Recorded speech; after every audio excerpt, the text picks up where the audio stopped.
Welcome to Scriptural Science, a presentation of Truth and Life Institute, Boston, Massachusetts, and Oba, Nigeria.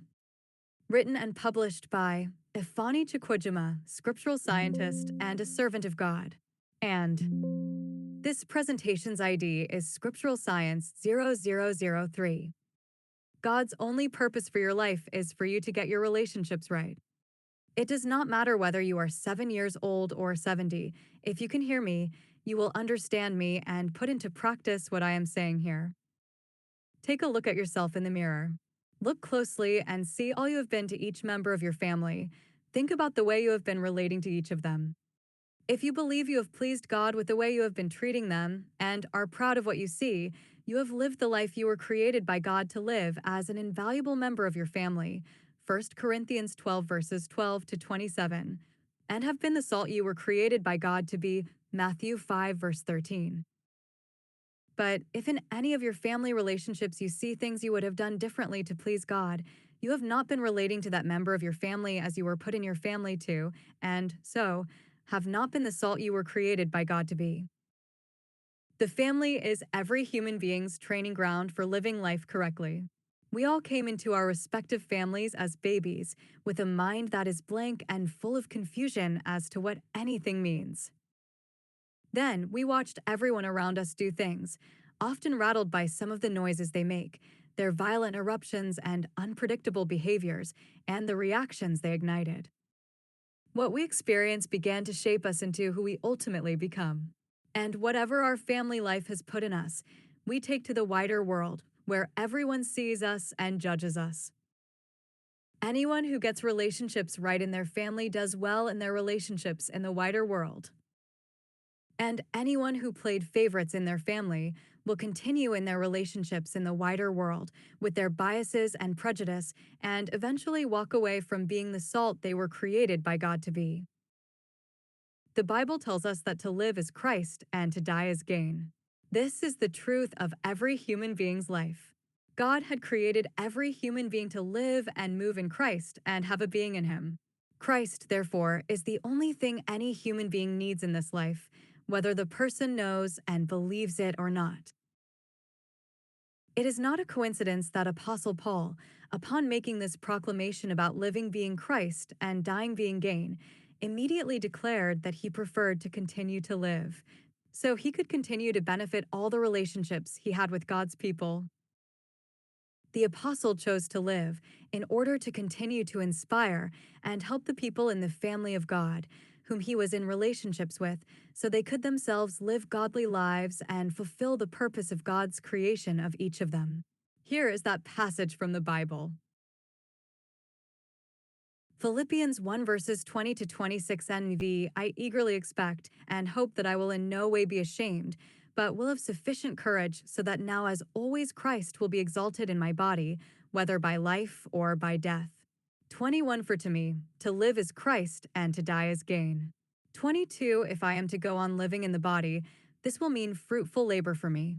Yet what shall I choose? I do not know. 23 I am torn between the two. I desire to depart and be with Christ, which is better by far.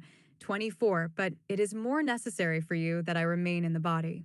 25 Convinced of this, I know that I will remain, and I will continue with all of you for your progress and joy in the faith.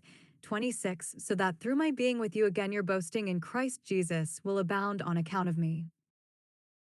The apostle revealed that dying, while living righteously, to me, Philippians 1:21 NIV, places him permanently with Christ, and that it is far better, Philippians 1 verse 23 NIV. Yet, he chose to live for the many relationships he had with the people of God, Philippians 1 verses 24 to 26 NIV. For the rest of us to benefit from doing relationships right as the apostle knew he had benefited, the apostle tells all of us to take seriously our respective roles in all of our relationships, communities, and work diligently on our various responsibilities in each of those roles to achieve God's purpose for putting us in those relationships. Philippians 1 verses 27 to 30 NV. Whatever happens, conduct yourselves in a manner worthy of the gospel of Christ. Then, Whether I come and see you or only hear about you in my absence, I will know that you stand firm in the one Spirit, striving together as one for the faith of the gospel. 28, without being frightened in any way by those who oppose you. This is a sign to them that they will be destroyed, but that you will be saved, and that by God. 29, for it has been granted to you on behalf of Christ, not only to believe in him, but also to suffer for him. 30, since you are going through the same struggle you saw I had, and now hear that I still have. Doing family relationships right is doing right by God and earns each of us a better place in the heart of God. 1 John 4 verse 20 NIV. Whoever claims to love God yet hates a brother or sister is a liar. For whoever does not love their brother and sister, whom they have seen, cannot love God, whom they have not seen. All of us in the world today have walked away from the most valuable things in life and instead have latched onto the pursuit of wealth and worldly materials, thereby bringing irreparable damages into our respective families and our other relationships. Everybody blames the world for all the dysfunctions in their life, forgetting that each ophis in our brokenness is the world. The world is not the unbelievers.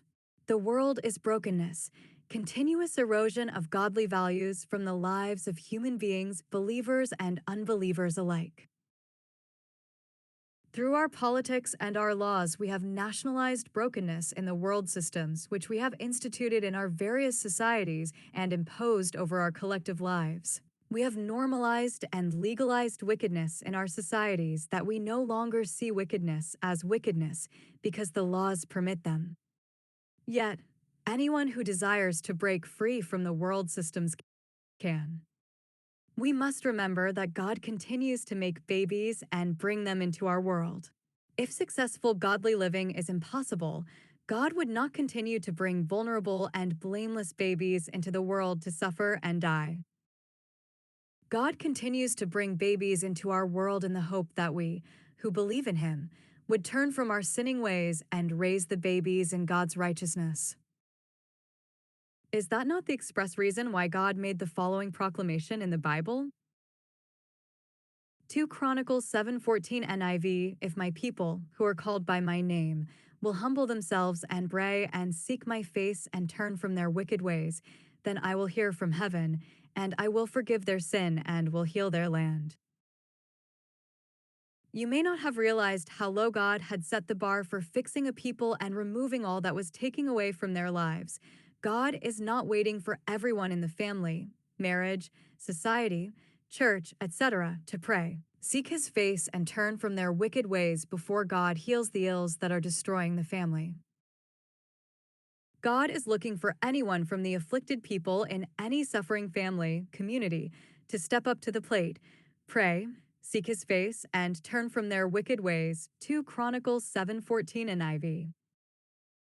And without failingly, God fixes the family and restores it to its glorious self. Listen to God say that. Genesis 18 verses 20 to 33 NV. Then the Lord said, the outcry against Sodom and Gomorrah is so great, and their sins so grievous. 21, that I will go down and see if what they have done is as bad as the outcry that has reached me. If not, I will know. 22, the men turned away and went toward Sodom, but Abraham remained standing before the Lord. 23, then Abraham approached him and said, will you sweep away the righteous with the wicked? 24, what if there are 50 righteous people in the city? Will you really sweep it away and not spare the place for the sake of the 50 righteous people in it? 25, far be it from you to do such a thing, to kill the righteous with the wicked, treating the righteous and the wicked alike. Far be it from you.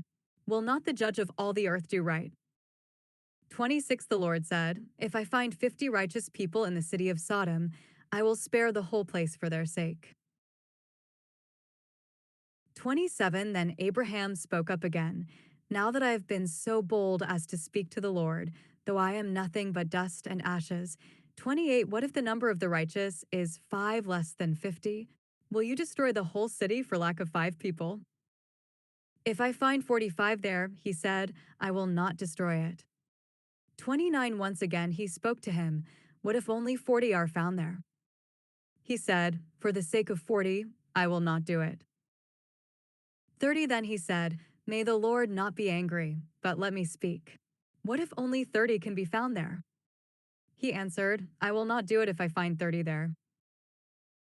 31 Abraham said, "Now that I have been so bold as to speak to the Lord, what if only 20 can be found there?"